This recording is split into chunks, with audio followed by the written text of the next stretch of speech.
Hola, ¿cómo están amigos? Bienvenidos a Enlace Nacional, el primer informativo con noticias de todo el Perú. Hoy lunes 11 de noviembre vamos a empezar el programa con una entrevista especial a nuestro invitado, pero se lo voy a decir en breves segundos. Antes yo quería reflexionar sobre el tema de la seguridad ciudadana, porque de la percepción hemos pasado a la histeria en lo que se refiere a seguridad ciudadana, según algunas declaraciones de algunos funcionarios o representantes del gobierno del presidente Ollanta Humala. En ese sentido, habría que decir que no es ni percepción ni histeria, es un problema real, un problema palpable, ¿no es cierto? ¿Quién no ha sido asaltado o a quién no le han robado? Y ante esta situación, ¿qué hacer? Bueno, vamos a conversar con nuestro invitado y le doy la bienvenida. Él es César Bazán, coordinador del Instituto de Defensa Legal, quien viene con algunas propuestas en mano para afrontar y luchar contra esta inseguridad ciudadana que se viene viviendo en nuestro país. Muchas gracias por estar con nosotros, ¿Qué César? tal? Un gusto estar en tu programa. Bueno, ¿cuáles son esas propuestas? Porque la gente, según encuestas, lo primero que va es que la inseguridad ciudadana es palpable, claro, es real, no es percepción, no es histeria, como lo han dicho algunos representantes de esta... Lo primero que tienes es que el 77% de las personas, cuando le preguntas cuál es el principal problema del país, te dice la delincuencia y la inseguridad.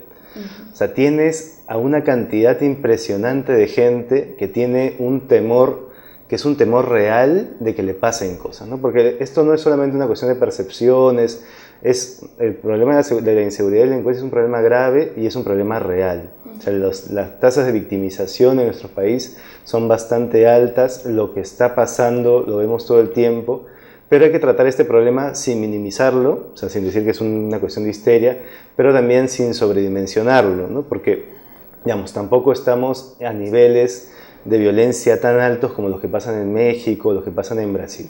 Es un problema real, pero hay que tratarlo por eso en toda su magnitud. Y habría que dejar de compararnos con otros países, porque es otra situación, es otra realidad. Centrémonos en nuestro país, que la gente lo que pide es seguridad ciudadana. En ese aspecto, ¿cuáles son las propuestas concretas que has traído el día de hoy? Lo primero, desde el Instituto de Defensa Legal, desde el área de seguridad ciudadana que yo coordino, creemos que un tema clave, el inicial, el punto de partida, es conocer el problema. Nosotros no sabemos a ciencia cierta cuántas violaciones se producen en el país, no sabemos a ciencia cierta cuántos robos y cuántos hurtos se producen en el país. O sea, tenemos unas cifras que nos da la policía, que nos da el Ministerio Público, pero hay una gran cantidad de cosas, de delitos que no se denuncian, una gran cantidad. Y tenemos a su vez que las estadísticas entre las organizaciones son contradictorias. Es decir, no sabemos a ciencia cierta qué es lo que está pasando. Y si no sabemos a ciencia cierta qué es lo que está pasando, lo único que podemos hacer es dar palos de ciego para enfrentar el problema. Entonces, la primera medida y básica es generar un sistema de estadísticas y de conocimiento para entender realmente cuál es la situación de la inseguridad en el Perú. O sea, otra de las propuestas es trabajar cárceles. O sea, porque nosotros tenemos, bueno, la sociedad en general, todos sentimos tenemos la sensación de que el delincuente es la última rueda del coche y que es la escoria de la sociedad. Sí, eso es en parte cierto, eso es un problema de concepción, porque si tienes esa idea, no vas a invertir en cárceles, no vas a invertir en enfrentar la corrupción en las cárceles, no vas a invertir en mejorar los centros penitenciarios. Y si no haces eso, entonces las cárceles van a ser centros de especialización del delito, donde cosas como el penal de Milagro van a pasar y van a seguir pasando, que se dirigen homicidios desde el penal, se dirigen bandas de secuestradores, bandas de asaltantes desde el penal. Entonces hay que trabajar cárceles, o sea, no hay que despreciar las cárceles, hay que trabajar cárceles, porque ahí es un espacio donde la delincuencia sigue avanzando. Pero la delincuencia se reducirá si es que construimos más cárceles, si es que ponemos más policía, o si es que es mejor, empezamos por lo que es lo primero, la prevención, educar al ciudadano, ¿no es cierto? Porque si no vamos a hacinar más las cárceles, más policías, vamos a vivir quizá más inseguros también. Mira, otra de las propuestas que nosotros estamos planteando es que se atiendan experiencias locales justamente de prevención del delito. Y hay una serie de experiencias locales exitosas a nivel nacional que nos muestran que se pueden hacer maravillas con muy poco dinero. ¿Cuáles? Te cuento el caso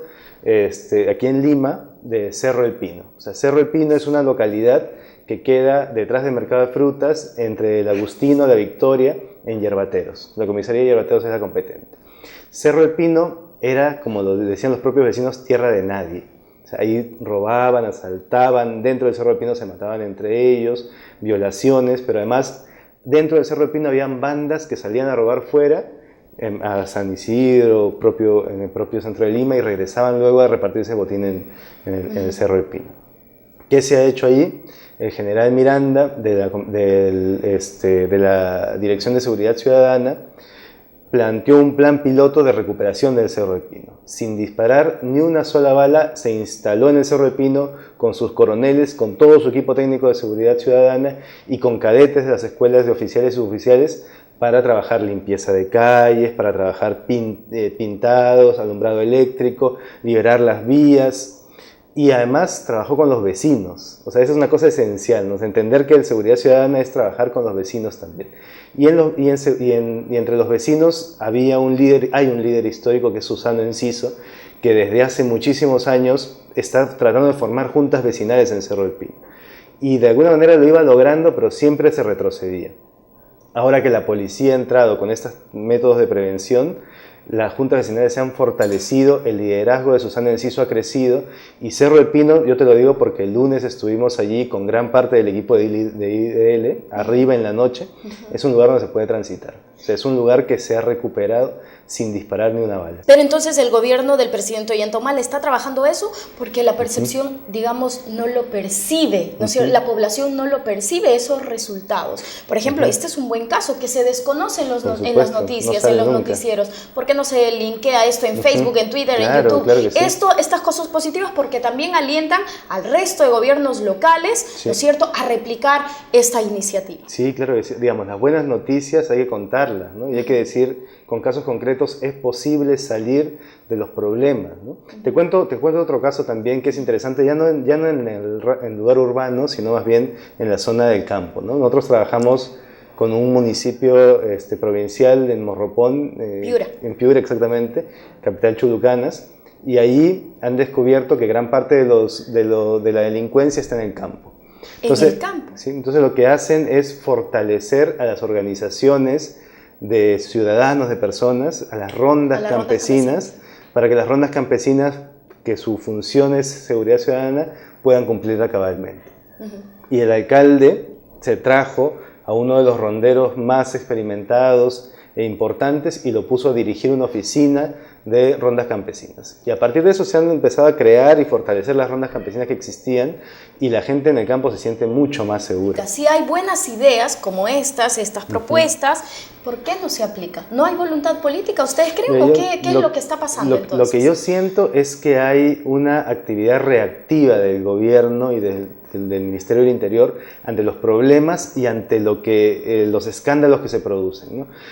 Muerte en la notaría Paíno, asesinato del periodista Chow. Entonces sacan una serie de medidas de momento. Crece la desesperación en la gente, entonces ellos compran un helicóptero. La gente siente cada vez más que la delincuencia está más cerca de ellos. Así es. Y lamentablemente eso le cuesta a Humala muchísimo en términos políticos. O sea, uno le pregunta a la gente cuál es el principal déficit de Humala y te dice casi siempre la seguridad ciudadana. Y te preguntan cuál es el principal problema del país y es la seguridad ciudadana. Y a su vez la popularidad del presidente está bajando.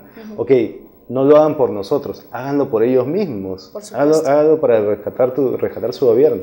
Claro, el ciudadano tiene que ser el foco, pero si no lo quieres hacer por nosotros, hazlo por rescatar su gobierno. Y también empezando desde la sociedad civil, desde la casa de los padres de familia, la educación en los hijos es básico. Bueno, muchas gracias por estar con nosotros, César. Lamentablemente te tengo que cortar porque estamos con el tiempo.